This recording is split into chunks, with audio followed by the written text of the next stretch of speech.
নমস্কার বন্ধুরা, আমি একটা ইউটিউব চ্যানেল খুলেছি অঙ্কিতা শাড়ি সেন্টার। এই চ্যানেলটা একটু সাবস্ক্রাইব করে লাইক করে দিও। আমি যতগুলো ভিডিও ছাড়বো সব কটাই দেখতে পাবে তোমরা। তাহলে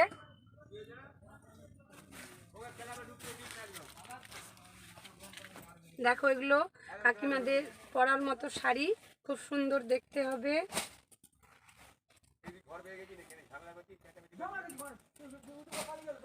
দেখো প্রত্যেকটা কালার, দেখো সব কটা কালারই দেখতে ভালো, আর সব কটা কালারই কাকিমারা ঠাকুমারা পরতে পারবে।